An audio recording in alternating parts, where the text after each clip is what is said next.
तो जैसे कि आज का टॉपिक है कक्षा 12 के लिए भौतिक विज्ञान अध्याय नंबर 1 स्थिर वैद्युत की। ठीक है, चैप्टर का नाम क्या है? स्थिर वैद्युत की, जिसमें हम लोग पढ़ेंगे वैद्युत क्षेत्र के बारे में। बहुत कुछ पढ़ना है यार, वैद्युत क्षेत्र के बारे में पढ़ेंगे, वैद्युत आवेश तथा वैद्युत क्षेत्र किसे कहते हैं उसको अच्छे से निपटाएंगे। इसके बाद कूलॉम का नियम इसी में पढ़ेंगे, जो कि हम शॉर्ट वीडियो में बता चुके हैं।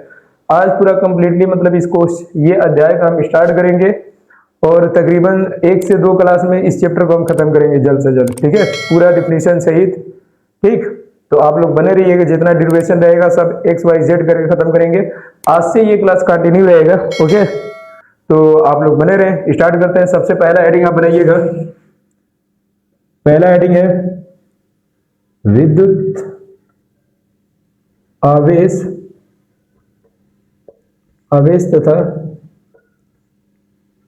विद्युत आवेश तथा विद्युत क्षेत्र। ठीक है, विद्युत आवेश तथा विद्युत क्षेत्र या वैद्युत क्षेत्र आप कह सकते हैं। ठीक है, विद्युत क्षेत्र पहला हेडिंग है विद्युत आवेश तथा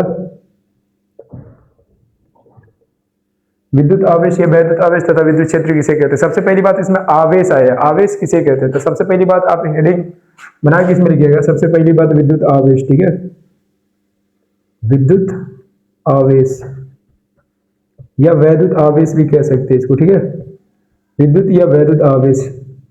तो आवेश बेसिकली होता क्या है? आवेश जो होता है ना, आपसे कोई पूछे आवेश किसे कहते हैं तो सिंपल आप बताइएगा कि आवेश जो होता है विद्युत या वैद्युत की सूक्ष्मतम रचनात्मक सूक्ष्मतम इकाई होती है। सिंपल सूक्ष्मतम इकाई होती है, उसी को हम क्या कहते हैं? आवेश कहते हैं। आपसे कोई पूछ दे कि विद्युत आवेश किसे कहते हैं तो आप सिंपल बताइएगा कि आवेश, विद्युत आवेश जो होता है यह वैद्युत या विद्युत की सूक्ष्मतम क्या होता है? सूक्ष्मतम इकाई होती है। ठीक है, सूक्ष्मतम क्या होती है? इकाई होती है, जिसे हम क्या कहते हैं? विद्युत आवेश कहते हैं। एक लाइन में डिफिनेशन यही लिखिएगा। ठीक है, आवेश क्या लिखेंगे डिफिनेशन में? आवेश विद्युत या वैद्युत की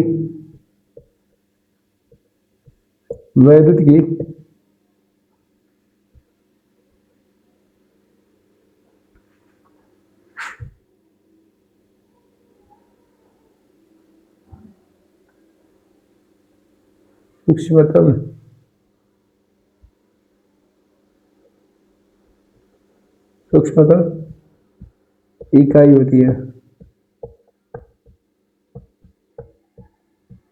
सिंपल, आवेश विद्युत या वैद्युत की सूक्ष्मतम इकाई होती है। ठीक है, यही बस डिफिनेशन है। आप इतना भी बोल दे तो सही है। ठीक है, आवेश विद्युत या वैद्युत की क्या होती है? सूक्ष्मतम इकाई होती है।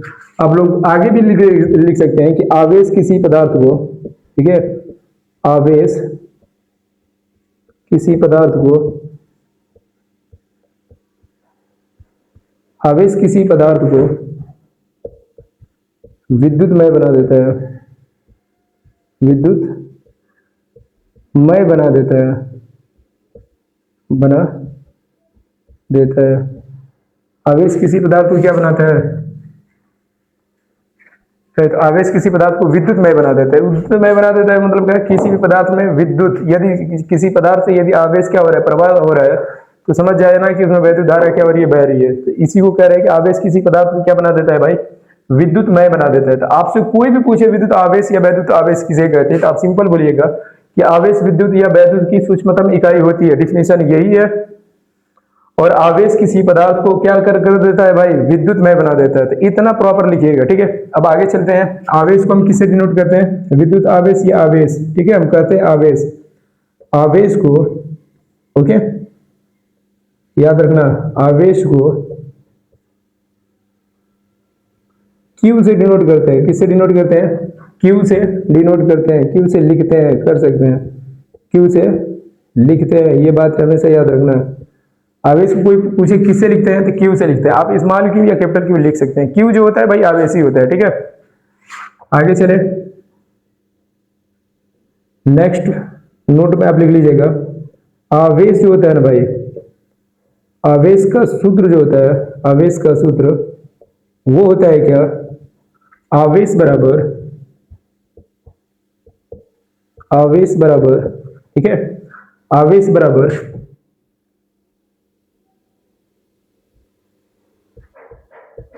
धारा गुणे समय। आवेश बराबर क्या होता है? धारा गुणे समय। ठीक है, आवेश का फॉर्मूला यही होता है। ओके, आवेश, कोई पूछे आपको विद्युत आवेश क्या बराबर क्या होता है, तो विद्युत धारा गुणे क्या होता है भाई? समय होता है। तो ये है आवेश। आया समझ? आवेश का कोई सूत्र पूछ ले, आप सिंपल बताइए कि आवेश बराबर होता है धारा गुणे समय। ओके, ये चीज हमेशा याद रखिएगा। ठीक, अब आगे सोच लीजिए कि इसके आधार पर यदि हम लिख दें शॉर्ट फॉर्मेट इसका क्या होता है, तो याद रखना, यहीं पे लिख लीजिए आवेश को। ये जो आवेश होता है ना, आवेश को हम क्यू से लिखते हैं, तो आवेश क्यू बराबर धारा को आई से लिखते हैं, याद रखिएगा, आई मतलब एम्पियर। ठीक है, और समय को हम किससे लिखते हैं? टी से लिखते हैं। तो ये बना इसका शॉर्ट फॉर्म। ओके, आप ऐसे लिखते हैं Q equal to I into T, जिसका क्या होता है भाई? आवेश का सूत्र का छोटा रूप जो होता है वह क्या होता है? Q equal to I into T होता है। ठीक है, आप ये लिख सकते हैं। और एक चीज याद रखिएगा, आवेश का नोट नंबर नेक्स्ट में लिख ले, आवेश का जो मात्रक होता है वो लिख ले। आवेश का मात्रक, आवेश का जो मात्रक होता है ना, वो होता है क्या? इससे लिखे, धारा का मात्रक क्या होता है? एम्पियर। धारा का मात्रक क्या होता है? एम्पियर।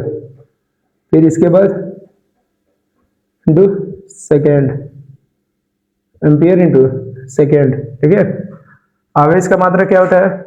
तो एम्पियर सेकेंड। आप कह सकते हैं एम्पियर सेकेंड, या इसी को पूरी दुनिया कहती है कूलम। ठीक है, आवेश का मात्रक क्या होता है भाई? कूलम होता है। तो आप इसको भी नोट डाउन जरूर कीजिएगा, ये कूलम जो होता है ना, ये आवेश का मात्रक होता है। ये तो नहीं दिखाई देगा एम्पियर सेकंड, कूलम होता है, ये ज्यादा इंपॉर्टेंट है। आप इस पर फोकस ज्यादा कीजिएगा। अब ये नहीं कि इस पर फोकस ना कीजिएगा भाई, आप इस पर भी फोकस कर सकते हैं। ठीक है, कहीं बहुत ज्यादा इंपॉर्टेंट है ये, तो आप लोग उतार लीजिए। आगे चलते आवेश के प्रकार की तरफ, हेडिंग बनाइएगा आवेश का प्रकार। तब तक आप लोग इसका स्क्रीनशॉट ले लीजिए। ओके, तो ये रहा आवेश का प्रकार, हेडिंग बनाइएगा आवेश का प्रकार। ये विद्युत आवेश के प्रकार है। ठीक है, अब बार बार आप विद्युत लिखे या ना लिखे, बस आवेश भी लिख देंगे तो चलेगा काम। ठीक है, तो आवेश का प्रकार, ये आवेश के प्रकार। ठीक है, तो याद रखिएगा आवेश जो होते हैं वो निम्नलिखित दो प्रकार के होते हैं भाई। आवेश लिखिएगा, आवेश, आवेश को हम भाई इंग्लिश में चार्ज कहते हैं। ठीक है, आवेश दो प्रकार के होते हैं, दो प्रकार के होते हैं।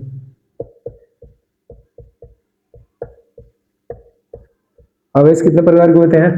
तो दो प्रकार के। आपसे कोई पूछे आवेश कितने प्रकार के होते हैं, तो दो प्रकार जरूर बताइएगा। ठीक है, पहला जो होता है धन आवेश, और दूसरा जो होता है भाई ऋण आवेश। कोई दिक्कत? पहला होता है धनावेश और दूसरा क्या होता है? ऋण आवेश। अब इसमें सबसे पहले हेडिंग बनाइएगा क्या? धनावेश। ठीक है, यहां से सबसे पहला हेडिंग क्या बनेगा भाई? धनावेश किसे कहते हैं? धनावेश। ये प्रकार है तो भाई प्रकार में धनावेश हेडिंग बना के लिख ले। धन आवेश किसे कहते हैं? ठीक है, तो समझ जाइएगा कि यदि किसी पदार्थ पर इलेक्ट्रॉनों की कमी के कारण, ठीक है, सिंपल आप कहिएगा कि किसी पदार्थ पर इलेक्ट्रॉनों की कमी के कारण जो आवेश उत्पन्न होता है ना, उसे हम धनावेश कहते हैं। क्या बोलेंगे? किसी पदार्थ पर, किसी भी पदार्थ पर इलेक्ट्रॉनों की कमी के कारण जो आवेश उत्पन्न होता है उसे हम क्या कहते हैं? धनावेश कहते हैं। तो डिफिनेशन क्या लिखेंगे? किसी पदार्थ पर, किसी पदार्थ पर, ठीक है, इलेक्ट्रॉन की कमी के कारण, इलेक्ट्रॉनों की कमी के कारण, इलेक्ट्रॉनों की कमी के कारण, कमी के कारण, इलेक्ट्रॉनों की कमी के कारण जो आवेश उत्पन्न होता है, जो आवेश उत्पन्न होता है,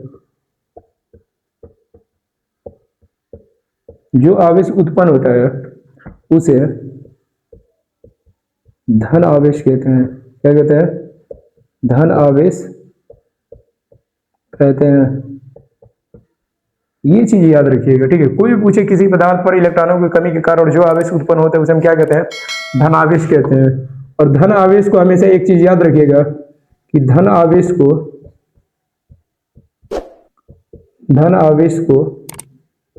ठीक है, धन आवेश को क्यू से लिखते हैं, वो भी प्लस के साथ, याद रखिएगा, ठीक है। धन आवेश को किसे लिखते हैं? प्लस क्यू से लिखते हैं, ठीक है। आवेश का मात्रक तो आप देख ही लिए, एम्पियर सेकेंड या कूलाम होता है। और आवेश की बीमा भी होती है, उसको भी हम देख ले रहे हैं। फिलहाल में ये सब लिख लीजिए। आवेश एक अदिश राशि है, ये बात हमेशा याद रखिएगा। नोट करके आप लिखना चाहे तो यहाँ पे लिख लीजिएगा, नोट बना के, ठीक है। नोट में आप क्या लिख सकते हैं? नोट नंबर 1 करके आप लिख सकते हैं क्या? आवेश जो होता है ना भाई, आवेश जो होता है वो क्या होता है भाई? अदिश राशि होती है, अदिश राशि। आवेश अदिश राशि है। पहला नोट ये बनाइएगा, और दूसरा नोट में आप इसे साइड में यहाँ पे लिख लीजिए, कोई दिक्कत नहीं है। आवेश की बीमा जो होती है ना, आवेश की बीमा AT होती है, ठीक है।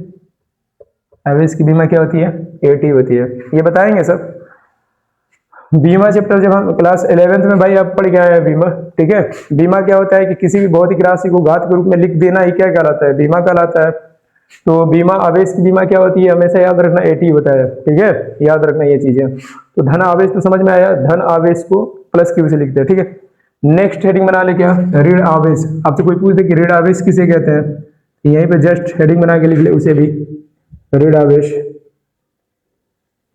ऋण आवेश भाई, ऋण आवेश क्या होता है? जाहिर सी बात है, इलेक्ट्रॉनों की कमी के कारण जो उत्पन्न होता है आवेश, उसे हम क्या कहते हैं? धनावेश कहते हैं। इलेक्ट्रॉनों के अधिकता के कारण जो आवेश उत्पन्न होता है उसे हम क्या कहते हैं? ऋण आवेश कहते हैं। तो इसमें क्या लिखेंगे? किसी पदार्थ पर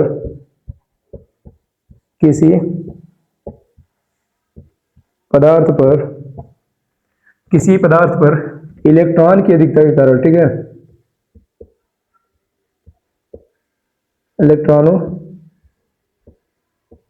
की अधिकता के कारण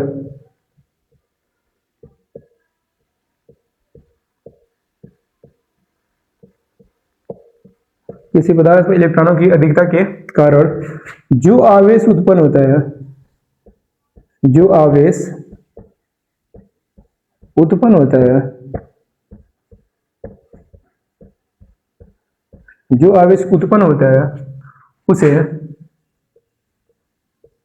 ऋण आवेश कहते हैं।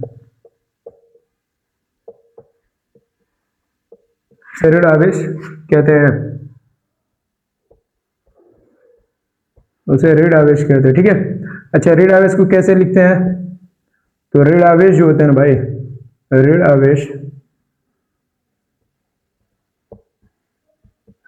ऋण आवेश को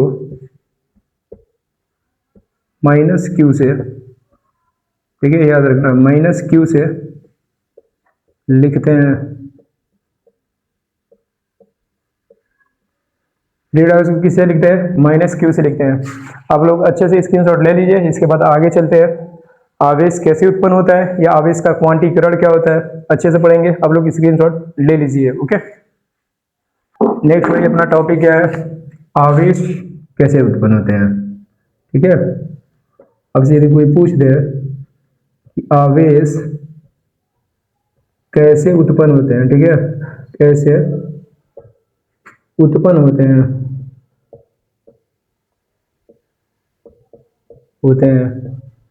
आवेश कैसे उत्पन्न होते हैं, ठीक है, ये क्वेश्चन है आपके सामने। आवेश कैसे उत्पन्न होते हैं? तो सबसे पहली बात ये कि यदि दो पदार्थों को आपस में यदि जब हम रगड़ते हैं ना, ठीक है, घर्षण कराते हैं तो आवेश उत्पन्न होते हैं। ये चीज याद रखना है, ठीक है। मतलब आवेशों के उत्पन्न होने का रीजन जो होता है ना भाई, मेन रीजन जो होता है, जब हम किसी दो वस्तुओं को आपस में रगड़ते हैं तो आप बताइएगा कि क्या होता है? आवेश उत्पन्न होता है, ठीक है। अब आवेश उत्पन्न होता है, जाहिर सी बात है, यदि आपसे कोई पूछे तो यही बताइएगा, ठीक है। और कैसे? याद रखिएगा कि जब हम जैसे धन आवेश कैसे उत्पन्न होता है या ऋण आवेश कैसे उत्पन्न होता है, आपसे यदि ये पूछ दे आवेश कैसे उत्पन्न होता है तो आप डायरेक्ट ये बताइएगा कि जब किसी दो वस्तुओं को आपस में क्या करते हैं, रगड़ते हैं तो आवेश उत्पन्न होता है, या आवेशों के आदान प्रदान से। ठीक है, आप ये भी बोल सकते हैं कि जब क्या होता है, आयनों के आदान प्रदान से आप कह सकते हैं कि आवेश क्या होता है भाई, उत्पन्न होता है। सिंपल ये भी बोल सकते हैं। तो क्या हम बोलेंगे यहाँ पर कि जब दो वस्तुओं को आपस में रगड़ते हैं तो आवेश उत्पन्न होता है। ठीक है, तो कोई पूछे धन आवेश कब उत्पन्न होते हैं, ऋण आवेश कब उत्पन्न होते हैं, तो आप बोलिएगा कि धन आवेश उत्पन्न तब रेशम के कपड़े को, ये जो कांच की जो छड़ होती है ना, उस पर जब हम रगड़ते हैं तो धन आवेश उत्पन्न होते हैं। और ये जो होता है बिल्वोनाइट एक होता है, ठीक है, उस पर जब हम रगड़ते हैं तो ऋण आवेश उत्पन्न होते हैं। ठीक है, धन आवेश उत्पन्न कैसे होते हैं, तो आप बोलिएगा कि रेशम के कपड़े को जब हम कांच की छड़, ऋण आवेश कब उत्पन्न होता है, तो बोलिए कि जब बिल्ली की जो खाल होती है, आई मीन जो इसकी चमड़ी होती है खाल, उसको जब हम एवोनाइट, एक पदार्थ होता है, ठीक है, एवोनाइट, एवोनाइट की छड़ होते हैं, उस पर जब हम रगड़ते हैं बिल्ली की खाल को, तो जो आवेश उत्पन्न। और दूसरी बात है आवेश कैसे उत्पन्न होता है, तो इसमें आप ये भी लिख सकते हैं, क्या लिखेंगे, दो रीजन हम लिख रहे हैं। ठीक है, आवेश कैसे उत्पन्न होता है, तो इसके उत्तर में आप क्या लिख सकते हैं कि दो वस्तुओं को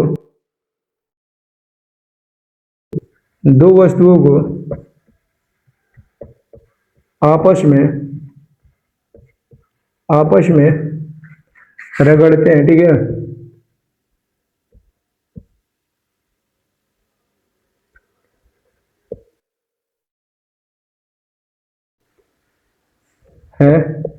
तो आवेश उत्पन्न होता है, आवेश उत्पन्न होता है, आवेश उत्पन्न।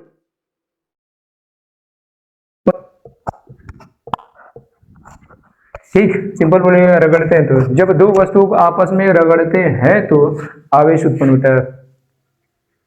ठीक, ये बोलिएगा, या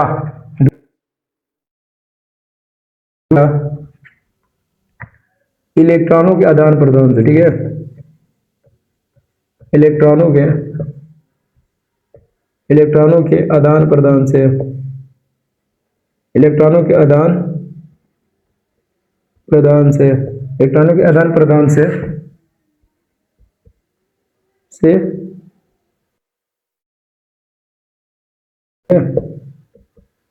आवेश उत्पन्न होते हैं। आपको जो सही लगे आपको बोल सकते हैं, होते हैं। और जो इलेक्ट्रॉनों के आदान प्रदान से आवेश उत्पन्न होते हैं, इसी प्रक्रिया को हम क्वांटीकरण कहते हैं। क्वांटीकरण नाम सुने होंगे, क्वांटीकरण। अब से कोई पूछे आवेश को क्वांटीकरण से आप क्या समझते हैं, सिंपल बोलना है कि जब ये इलेक्ट्रॉनों के आदान प्रदान से आवेश उत्पन्न होते हैं, इसी प्रक्रिया, सिंपल क्वांटीकरण। आपसे कोई पूछे तो ऊपर वाला लिखेगा इलेक्ट्रॉनों के आदान प्रदान से। ठीक है, इलेक्ट्रॉनों के आदान प्रदान से भी क्या होता है, आवेश उत्पन्न होते हैं। इसी को हम क्या कहते हैं, क्वांटीकरण कहते हैं। लिख सकते हैं आवेश उत्पन्न होते हैं, इसे ही क्वांटीकरण कहते हैं। क्वांटीकरण कहते हैं, पूरा लिख ले, बेहतर है, क्वांटीकरण कहते हैं। ओके, इसे ही हम क्या कहते हैं, क्वांटीकरण कहते हैं, सिंपल। ठीक है, एक फार्मूला होता है Q बराबर NE। ठीक है, यहां पर याद रखिएगा Q जो होता है ना, ठीक है, N जो होता है इलेक्ट्रॉन की संख्या होती है, इलेक्ट्रॉन की संख्या होती है। इस पर भी भाई न्यूमेरिकल बनता है। ठीक है, ये छोटा फार्मूला है, इसको अच्छे से देखिएगा। और E जो होता है इलेक्ट्रॉन पर आवेश।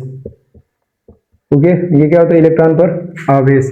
अच्छा, इलेक्ट्रॉन पर आवेश कितना होता है, ये चीज याद रखना। तो 1.6 इंटू 10⁻⁻19 कूलम, याद रखना। कोई पूछ दे कि एक ये इलेक्ट्रॉन पर कितना आवेश होता है, इलेक्ट्रॉन पर आवेश पता हो तो इलेक्ट्रॉन पर जो आवेश होता है वो होता है 1.6 इंटू 10⁻⁻19।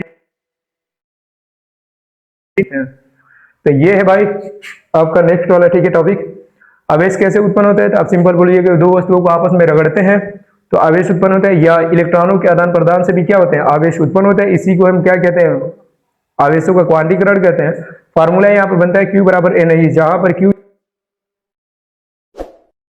इलेक्ट्रॉन पर आवेश होता है, ठीक है। तो ये चीज आप स्क्रीनशॉट ले लीजिए, फिर इसके बाद आगे चलते हैं। एक कूलम में इलेक्ट्रॉनों की संख्या हम पता करेंगे, ठीक है। कूलम आवेश में इलेक्ट्रॉनों की संख्या बताए, क्वेश्चन पूछता है भाई, तो आप लोग उतार लें। इसके बाद चलते हैं उस क्वेश्चन को सोल्व करते हैं। उतार लीजिए, देख सकते हैं ये क्वेश्चन है भाई, बहुत ज्यादा इंपॉर्टेंट है। एक कूलम आवेश में इलेक्ट्रॉनों की संख्या कितनी होती है, अक्सर ये क्वेश्चन पूछे जाते हैं, ठीक है। जैसे आप वाइवा देने जाएंगे ना, जब वाइवा वाले आते हैं तो ये सब फिजिक्स में ये सब क्वेश्चन पूछ लेते हैं कि भाई एक कूलम आवेश में इलेक्ट्रॉनों की संख्या बताए, तो आप प्रॉपर हल करने का, यहाँ पर तो हम पूरा हल करके बताएंगे कितनी होती है। आप जो सिद्ध होगा ना, आप केवल उसको याद कर लीजिएगा, ठीक है। क्योंकि वाइवा वाले ये नहीं करेंगे कि आप प्रूफ करके दिखाएं, ठीक है। क्या है कि ये जो क्वेश्चन होता है ना भाई, अक्सर ये वाइवा में पूछे जाते हैं, तो आप इसको याद कर लीजिएगा, ओके। करने का तरीका सीख लीजिएगा कैसे करना है, कोई याद है नहीं। करे एक कूलम आवेश में इलेक्ट्रॉनों की संख्या बताए, कितने संख्या होगी, मतलब इलेक्ट्रॉनों की कितनी संख्या होती है, ठीक है। तो सिंपल देखें, क्या हम लिखेंगे, इसका हल कैसे करेंगे। सबसे पहली बात देख ले, इसका हल करने के लिए वही फार्मूला यूज करेंगे, Q बराबर NI वाला, ठीक है। Q बराबर NE ये लिखेंगे। कितना कर रहे हैं, यहाँ पर क्या दिया है, सबसे पहली बात ये फार्मूला यूज करेंगे, जो दिया है वो लिख ले। दिया क्या है भाई, दिया है सबसे पहली बात कूलम दे दिया। देखिए Q जो होता है ये Q कूलम होता है, तो कूलम का जो मान रहेगा समझना, वो Q दिया हुआ है क्वेश्चन में, किसी भी क्वेश्चन लगाते समय। तो दिया है क्या, सबसे पहली बात Q का मान दे दिया है, Q बराबर कितना दे दिया है, 1 कूलम। अब लिख लें, कोई दिक्कत। अब आगे ऐसा है, पूछा इलेक्ट्रॉनों की संख्या बताएं, तो इलेक्ट्रॉन ये है n का मान आपसे पूछ दिया है, ठीक है, क्या होगा। n का मान पूछ दिया है आपसे कि क्या होगा। और यहाँ पर E जो होता है इलेक्ट्रॉन पर आवेश है, तो इलेक्ट्रॉन पर आवेश अभी जस्ट पढ़ाए हैं, कितना होता है 1.6 इंटू 10⁻19 कूलम होता है। ये आवेश आप जानते हैं, इलेक्ट्रॉन पर आवेश होता है, ठीक है। अब इधर देखें, सबसे पहली बात सारा मान ले चल के रख दें, Q की जगह पे 1 रखे, ये नहीं पूछा है, n रखे। E की जगह क्या दिया है भाई, 1.6 इंटू 10⁻19 कूलम होगा, ये लिख दे। यहां से देखिए n का मान निकालना है, तो n लिखे, बाकी सब चीज को इधर लेके आए। जब इसको इधर लेके जाएंगे ना, तो n में ये सब के सब क्या कर रहे हैं, गुणा कर रहे हैं, आई मीन मल्टीप्लाई कर रहे हैं। तो इधर आएंगे ना, तो 1 बटे में आएंगे क्या, 1.6 इंटू 10⁻19 ऐसे होगा, ठीक है। उसको ऊपर लेके जाएंगे, ठीक है। तो क्या बनेगा, डायरेक्ट देख ले, इसको हम ऐसे लिख सकते हैं, 1 बटे में 1.6, ठीक है। और इसको हम क्या कर रहे हैं, इसको ऊपर लेके जा रहे हैं, तो 10 के पावर में, याद रखिएगा जब 10 के पावर -19 है, जब हम इसको ऊपर लेके जाएंगे तो ये प्लस में हो जाता है, पावर प्लस में 19 हो जाएगा। ऐसे प्लस को नहीं लिखा जाता, बस 19 लिख दीजिए, आई मीन बनेगा ये चीज, ठीक है। अब एक चीज याद रखिएगा, यहाँ पर हम क्या करेंगे, इस पॉइंट को बस हटाएंगे। क्या करेंगे, यहां से इस पॉइंट को हम क्या करेंगे भाई, हटाएंगे यहां से। तो जब इस पॉइंट को हटाएंगे ना, तो पॉइंट इधर कितना अंक है, 1 अंक है। तो जब भी पॉइंट हटता है, तो याद रखिएगा n बराबर, आप लिखिएगा कि जब ये पॉइंट हटता है तो 1 0 ऊपर बढ़ जाता है। जब ये पॉइंट हटेगा तो 1 के पास 1 0 बढ़ जाएगा। अब गुणे 10 के पावर जो क्या हो जाएगा, 16 हो जाएगा, कोई दिक्कत। याद रखना, जब भी पॉइंट की इधर जितना अंक रहता है, यदि हम पॉइंट को हटाते हैं तो उतना ही ऊपर 0 बढ़ जाएगा, मतलब बढ़ा दिया जाता है, ठीक है, या बढ़ जाता है। अब सिंपल देखिए, यहां से हम क्या करेंगे, 16 से इसमें तो भाग अभी मत दीजिएगा, क्या काम कीजिएगा, यहां से एक 0 इसमें ले लीजिएगा, 10 के पावर 19 से एक 0 ले लेंगे, तो यहाँ पे 10 के पावर 18 बनेगा, 1 0, तो यहाँ पर क्या हो जाएगा, 100 हो जाएगा। और गुणे 10 के पावर कितना बन जाएगा, 18, ठीक है। अब इसके बाद क्या बनेगा, बटे में 16। अब कुछ मत कीजिएगा, 16 से आप इसको क्या कर दीजिएगा, डिवाइड कर दीजिएगा। जब आप काटेंगे तो भाई n का मान जो निकल के आएगा ना, n का मान अब काट 6.25 गुणे 10 के पावर 18, ये आएगा भाई मान। मतलब एक कूलम आवेश में इलेक्ट्रॉनों की संख्या कितनी होती है, तो 6.25, ठीक है, या 6.25 इंटू 10 पावर 18, ठीक है, ये जो है इलेक्ट्रॉनों की संख्या होती है। तो आप केवल इसको याद करिएगा, 6.25 गुणे 10 के पावर 18, ठीक है। आपसे जब भी पढ़िएगा कि n बराबर जो होता है इलेक्ट्रॉनों की संख्या वो होता है 6.25 गुणे 10 के पावर क्या होता है 18। आप यही बताइएगा, ठीक है। तो आप लोग उतार लीजिए, फिर आगे चलते हैं वैद्युत क्षेत्र की तरफ। एक और क्वेश्चन पूछते हैं, एक दो क्वेश्चन और आप लोग कुछ सोच के इसका आंसर दीजिएगा और इसका आंसर हम खुद लिख देंगे। तब तक आप लोग स्क्रीनशॉट ले लीजिए इसका। तो दोस्तों देख सकते हैं एक ऐसे टाइप का क्वेश्चन है, फिगर बना के आपके पास दिया रहता है। जैसे कि मान के चलिए ये दो फिगर है, एक पर धन आवेश उत्पन्न है, मतलब दो गोला है, एक गोले पर धन आवेश है, एक गोले पर ऋण आवेश है। यदि हम आपसे कह दें कि इस पर धन आवेश है, इसका क्या अर्थ है, मतलब इस वाले गोले पर धन आवेश है, इसका क्या अर्थ है, दूसरे गोले पर ऋण आवेश है, इसका क्या अर्थ है। तो आप सिंपल बताइएगा कि जब इस पर धन आवेश है ना, तो इसका मतलब इसमें इलेक्ट्रॉनिक, मतलब पहले वाले गोले पर इलेक्ट्रॉनों की क्या हो रही है, कमी हो रही है, क्योंकि इलेक्ट्रॉनों की कमी के कारण ही जो आवेश उत्पन्न होता है ना, उसी को हम धन आवेश कहते हैं। तो आप इस फिगर से क्या लिखेंगे, डायरेक्ट देखते हुए आप कहेंगे क्या कि इस पर क्या हो रहा है भाई, इलेक्ट्रॉन की कमी हो रही है, इलेक्ट्रॉन की कमी है, इलेक्ट्रॉन की कमी। अब इस पर लिखेंगे इलेक्ट्रॉन की कमी, इसलिए इस पर प्लस चार्ज है। इस पर क्या लिखेंगे, इस वाले गोले पर इलेक्ट्रॉन की अधिकता।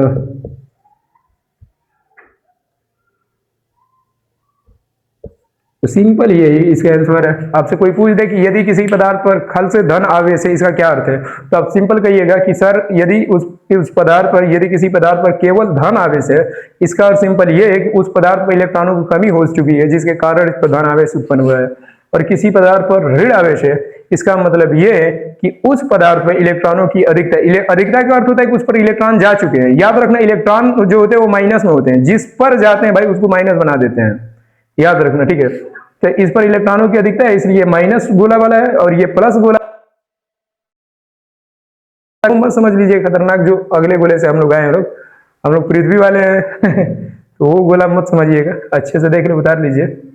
और चलते हैं नेक्स्ट वैद्युत क्षेत्र की तरफ। विद्युत या वैद्युत क्षेत्र किसे कहते हैं, अच्छे से निपटाते हैं, आप लोग उतार लीजिए। नेक्स्ट टॉपिक अपना क्या है भाई, विद्युत या वैद्युत क्षेत्र, क्योंकि आवेश उतना ही था, आवेश खत्म कर दिया। अब याद है नेक्स्ट टॉपिक जो है विद्युत या वैद्युत क्षेत्र, ठीक है। विद्युत या वैद्युत क्षेत्र किसे कहते हैं, सिंपल, विद्युत क्षेत्र या वैद्युत क्षेत्र एक ही है, सिंपल, कुछ कहना है नहीं। विद्युत या वैद्युत क्षेत्र आपसे कोई पूछ दे तो सिंपल बताइएगा कि ऐसा क्षेत्र जिसमें कोई आवेश, ठीक है, आपसे कोई पूछे तो क्या बोलिएगा कि ऐसा क्षेत्र जिसमें कोई आवेश आकर्षण तथा प्रतिकर्षण बल का अनुभव करता है, वैसे क्षेत्र को हम क्या कहते हैं, विद्युत या वैद्युत क्षेत्र कहते हैं, सिंपल, ठीक है। तो आप क्या लिखेंगे, डिफिनेशन लिख लें, लिखेंगे ऐसा क्षेत्र, इसका डिफिनेशन लिखें, ऐसा क्षेत्र जिसमें कोई आवेश, ऐसा क्षेत्र जिसमें कोई आवेश विद्युत या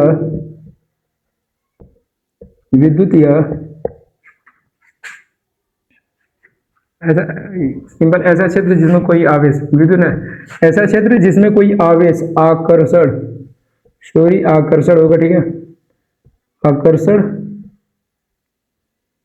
तथा प्रतिकर्षण, आकर्षण तथा प्रतिकर्षण, आकर्षण तथा प्रतिकर्षण बल का अनुभव करता है, बल का अनुभव करता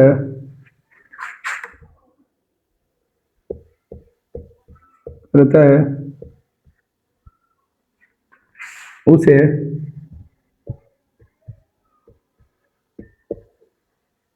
विद्युत या वैद्युत क्षेत्र कहते हैं।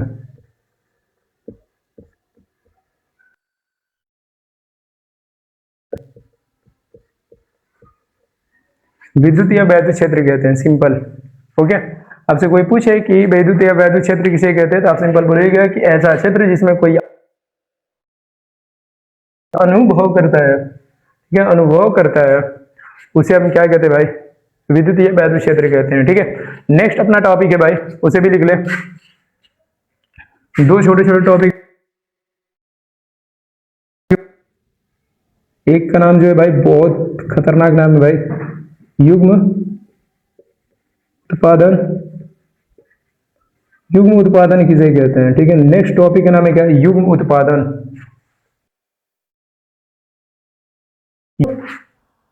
कोई गामा फोटॉन, ठीक है, जब कोई गामा फोटॉन किसी नाभिक से टकराता है, ठीक है, क्या लिखेंगे कि जब कोई गामा फोटॉन किसी नाभिक से टकराता है तो नाभिक द्वारा अवशोषित हो जाता है, जिसके फलस्वरूप एक इलेक्ट्रॉन और एक पॉजिट्रॉन की उत्पत्ति होती है।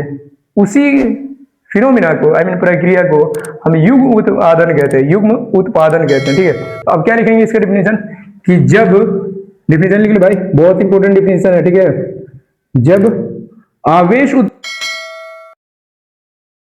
उत्पादन, याद रखिएगा, मुख्य रूप से आवेश उत्पन्न होने का प्रमुख कारण जो होता है ना, वो युग्म उत्पादन ही होता है। ठीक है, तो क्या लिखेंगे कि जब कोई, ठीक है, फोटॉन ऐसे भी लिख सकते हैं, चले यही लिखे, जब कोई गामा फोटॉन, गामा फोटॉन, जब कोई गामा फोटॉन किसी नाभिक से टकराता है, क्या लिखेंगे? किसी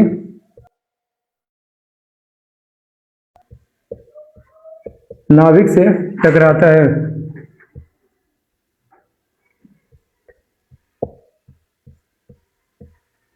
ठीक है, टकराता है, नाभिक से क्या होता है भाई? टकराता है। ठीक है, टकराता है, तो नाभिक द्वारा, नाभिक द्वारा अवशोषित हो जाता है। ठीक है,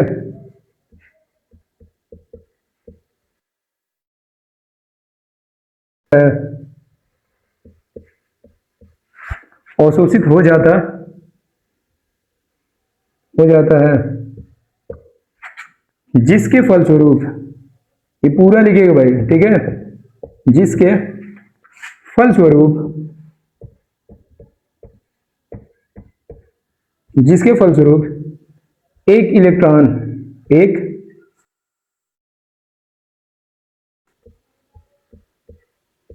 और एक पॉजिट्रॉन, एक इलेक्ट्रॉन और एक पॉजिट्रॉन की उत्पत्ति होती है, की उत्पत्ति होती है,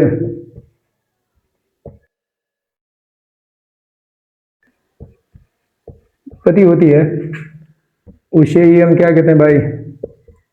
उसे ही युग्म उत्पादन कहते हैं। ठीक है, उसे युग्म उत्पादन कहते हैं। थोड़ा सा बड़ा है लेकिन याद कर लीजिएगा। ठीक है, गामा फोटॉन बना ले यहां पर, जब गामा फोटॉन, ठीक है, मान के चलिए ये गामा फोटॉन, ठीक है, याद रखिएगा ये क्या है?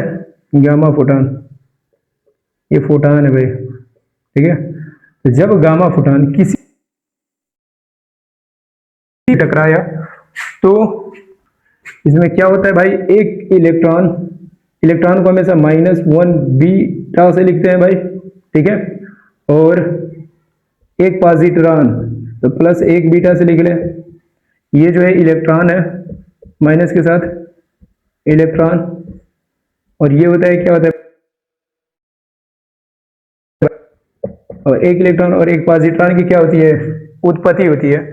इसी प्रक्रिया को हम क्या कहते हैं? युग्म उत्पादन कहते हैं। और एक इंपॉर्टेंट नोट लिख लें कि आवेश उत्पन्न होने का,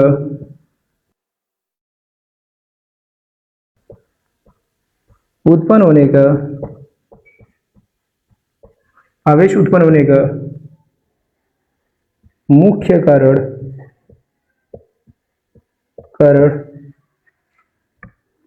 मुख्य कारण युग्म उत्पादन होता है।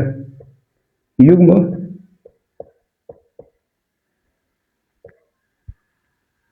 ठीक है, युग्म उत्पादन,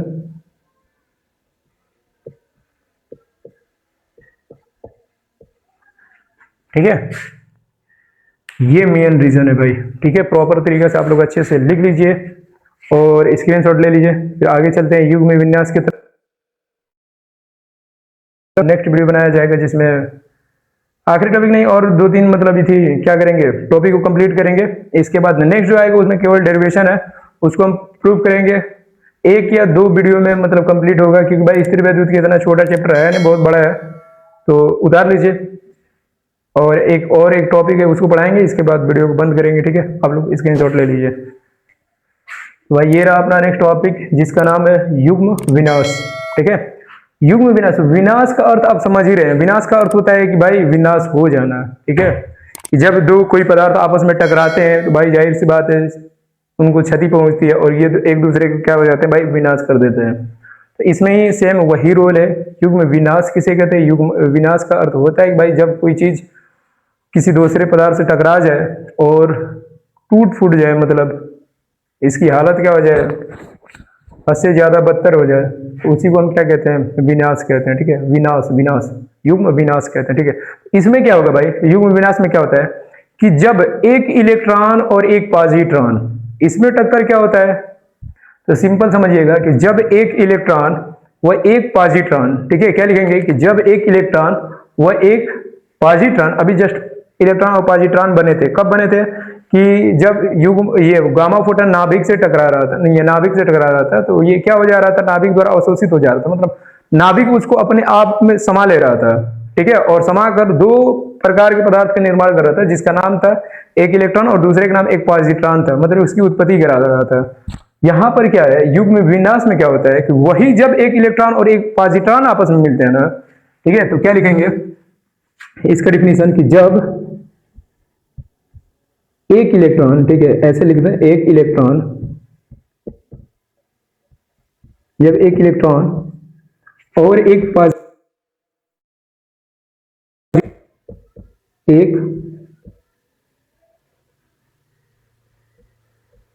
पॉजिट्रॉन, जब एक इलेक्ट्रॉन व एक पॉजिट्रॉन एक दूसरे के,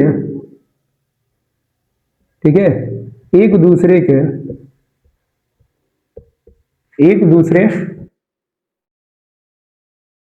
अति निकट आते हैं, अति निकट आते हैं है, तो अति निकट आते हैं तो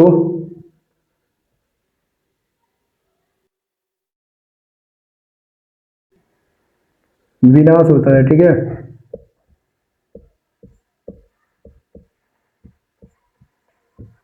युग्म में क्या होता है, युग्म विनाश होता है। जब एक इलेक्ट्रॉन व एक पॉजिट्रॉन एक दूसरे के निकट आते हैं तो क्या होता है भाई, युग्म विनाश होता है। सिंपल, आपसे कोई पूछे युग्म विनाश क्या होता है, तो कहना है कि जब एक इलेक्ट्रॉन व एक पॉजिट्रॉन एक दूसरे के निकट आते हैं तो युग्म विनाश होता है। आया समझ? और युग्म विनाश के फलस्वरूप ही क्या होती है। ठीक है, तो नोट करके आप ये चीज लिख लीजिएगा कि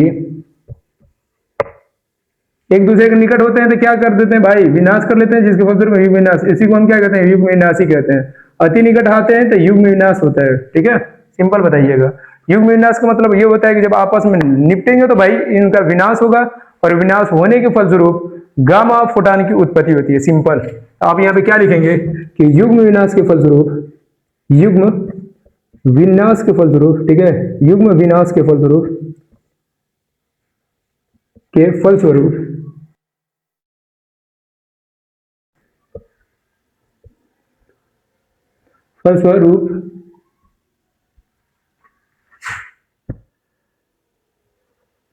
गामा फोटॉन की उत्पत्ति होती है। ठीक है, गामा फोटॉन की उत्पत्ति होती है, गामा फोटॉन की उत्पत्ति होती है।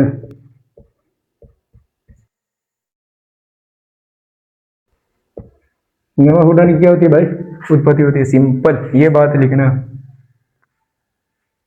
ओके, तो आई मीन आप लोग अच्छे से इसे उतार ले। इसके बाद मिलते हैं नेक्स्ट वीडियो में नए टॉपिक के साथ, जिसमें आवेश संरक्षण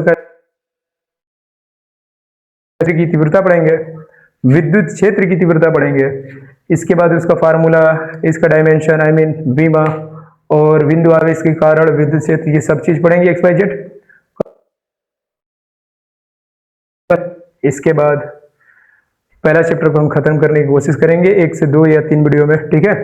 यदि वीडियो सही लगा हो आप इसको स्क्रीनशॉट ले लीजिएगा भाई, ठीक है। यदि वीडियो सही लगा हो तो लाइक करें, सब्सक्राइब करें और कमेंट जरूर करें और दोस्तों के साथ शेयर करें और भाई वॉच किया करें वीडियो को, ठीक है। हम बस इतना ही कहेंगे और अच्छे से फिजिक्स को सीख सकें। ये क्लास 12 स्टार्ट किया गया है और ये क्लास कंटिन्यू रहेगा, पहला चैप्टर खत्म करेंगे। इसके बाद केमिस्ट्री में भी हम पहला चैप्टर पढ़ा चुके हैं। यदि आप लोग नहीं देखे हैं तो भाई आप ANS ऑनलाइन क्लास में जाए, वहां पर क्लास 10th, ठीक है, 9th और क्या होता है 12 के सारे विषय के मतलब वहां पर पढ़ाया गया है, ठीक है। आप देख सकते हैं जाकर। मैथ भी पढ़ाया गया है भाई क्लास 12 का, केमिस्ट्री भी पहला किस चीज का स्टार्ट किया भाई, फिजिक्स का। ये फिजिक्स का पहला लेसन है। आप देख सकते हैं स्थिर वैद्युत की जिसको हम कहते हैं। इसमें हम युग्म विन्यास तक पढ़ा चुके हैं। अच्छे से आप लोग प्रॉपर तरीके से देख लें। अभी तक नहीं देखें तो भाई जरूर देखें पीछे की क्लास जाके केमिस्ट्री वाला, और अच्छे से नोट्स प्रॉपर बनाते रहें। मिलते हैं नेक्स्ट वीडियो में। वीडियो सही लगा हो तो लाइक सब्सक्राइब कीजिएगा। तब तक के लिए धन्यवाद। ओके।